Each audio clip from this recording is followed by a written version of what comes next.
to talk about how Harry Potter can come to your school.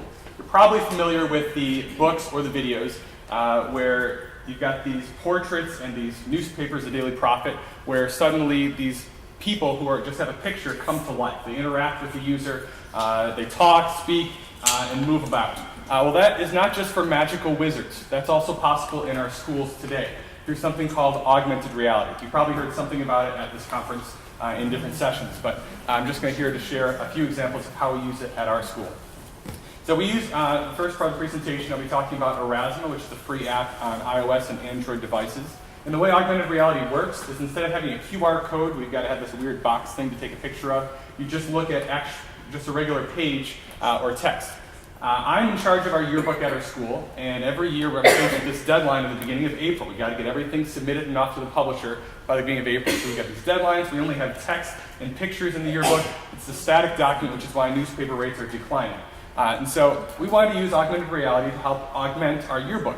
And so we'd make the yearbook in April, send it off again. We'd take pictures of different pages on the yearbook and add different overlays on top of the pages. So when students scan the pages with a device, up would pop videos.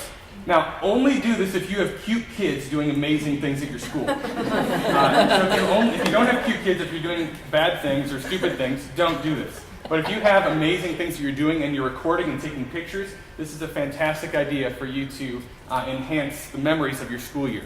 So with my 8th grade yearbook team, we made slideshows. We took pictures in April, May, and June. We took pictures from videos from the Christmas concert, the spring concerts. We took field trips, our graduation. We even recorded from the movie Frozen. We changed the words to the song In Summer as a goodbye message to our students. We told kids, hey, scan this page after you go home from school that last day. Something will come up. And they scan it, and there's the teacher saying goodbye. We'll see you next year in a cool, fun song way. So how do parents and students do this? Well, they download the app, which is free.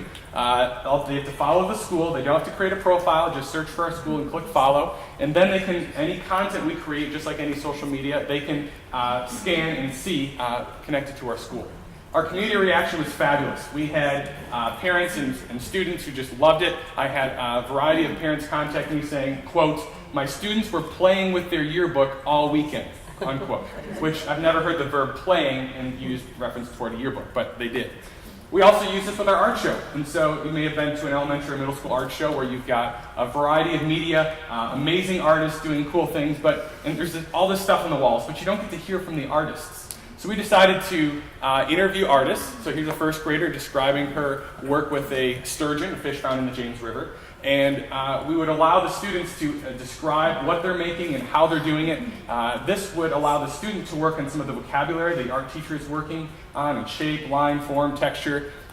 And then at the art show, parents could go up and scan the pictures that would describe each class, grade, what they were working on, and then up would pop a video with the artist describing what they're doing and as they were doing it. We had some families who brought in their devices. We let them know about the app ahead of time and they download it. And others, we just let them borrow our school iPads and make sure they didn't walk off with them. And people really enjoyed it. They could hear for the first time the artist who actually made the artwork at the art show.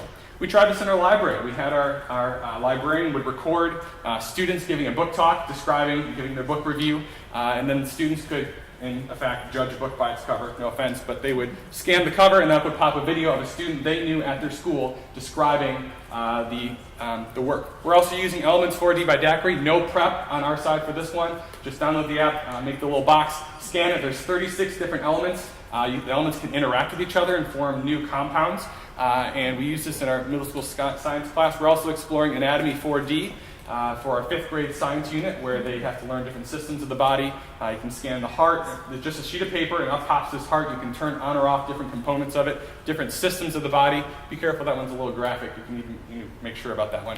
Homework help. Why not, when you give homework out, give an example problem through augmented reality, where they scan the homework and up pops some solutions for how to complete different problems.